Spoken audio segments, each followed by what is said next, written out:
সবসময় বোরখা দেখে পাগল হয়ে যাবেন না,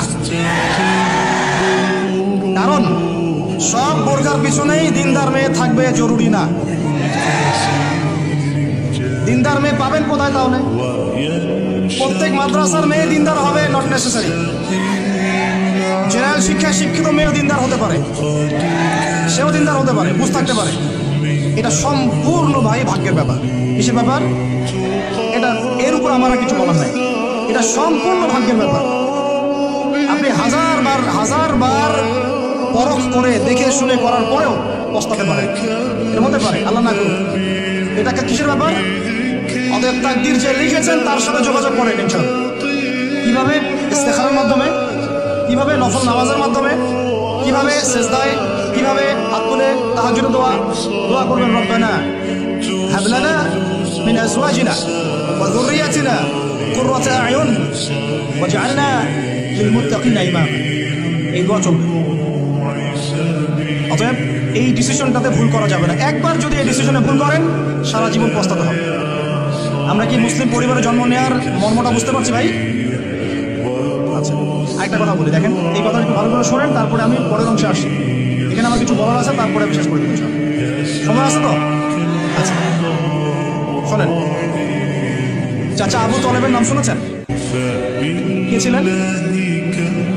নবী সাল্লাল্লাহু আলাইহি ওয়াসাল্লামের, একটু বুঝাই, নবী সাল্লাল্লাহু আলাইহি ওয়াসাল্লামের জন্মের আগেই তার বাবা চলে যান। এতিম মুহাম্মদ সাল্লাল্লাহু আলাইহি ওয়াসাল্লাম। তার মা আমিনা 6 বছর বয়সে ইন্তেকাল করেন। সিচুয়েশন বুঝতে পারছেন? 6 বছর একটা বাচ্চার বাবাও নাই, মাও। দাদা আব্দুল মুত্তালিব তাকে সাথে রাখেন, খুব আদর করেন, খুব মহব্বত করেন, যেখানে যান সাথে করে নিয়ে যান।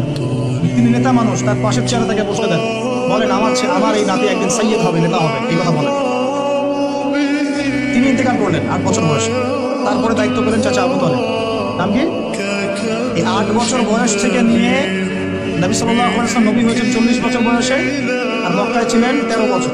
প্রায় 53 বছর পর্যন্ত, 8 থেকে 53 বছর পর্যন্ত এই যে লম্বা সময় চাচা আবু তালেব নবী সাল্লাল্লাহু আলাইহি ওয়াসাল্লামকে পাহাড়ের মতো প্রোটেক্ট করেছেন। পাহাড়ের মতো। পাহাড়ের পিছনে আপনি দাঁড়ালে কি বাতাস লাগবে? এভাবে তিনি প্রোটেক্ট করেছেন নবী সাল্লাল্লাহু আলাইহি ওয়াসাল্লামকে। তার সন্তানদেরকে যা খাওয়াতেন তার চেয়ে ভালোটা নবীকে খাওয়াতেন সাল্লাল্লাহু আলাইহি ওয়াসাল্লাম। স্পেশাল রান্না তৈরি করে তাকে ডেকে নিয়ে বসতেন, কারণ এতিম ছেলে, মনে কষ্ট আছে, হয়তোবা সবার সামনে বলতে পারে না, ব্যাপারটা বুঝেন না? তিনি এইভাবে ট্রিট করতেন। এমনকি নবী হওয়ার পরে আল্লাহর নবী সাল্লাল্লাহু আলাইহি ওয়াসাল্লামের বিরুদ্ধে পুরা সমাজ চলে গেল। কেউ গালি দেয়, কেউ বলে সাহির, কেউ বলে কাযযাব, কেউ বলে ফারিকুল জামা। মানুষ গালিগালাজ শুরু করলো, নিন্দা গীবত তহমত শুরু করলো, অর্থনৈতিক বয়কট শুরু করলো, সামাজিকভাবে বয়কট করা শুরু করলো। এমন কোনো অত্যাচার নাই যা নবী সাল্লাল্লাহু আলাইহি ওয়াসাল্লামকে করা হয় নাই। বুঝতে পারছেন কথা? এইরকম একটা সিচুয়েশনেও চাচা আবু তালেব তিনি বলছেন, তারা তোমার দিকে আসতে পারবে না দলে দলে যতদিন আমি আবু তালেব দাফন হচ্ছি না মাটির তলে। কথা বুঝতে পারছেন?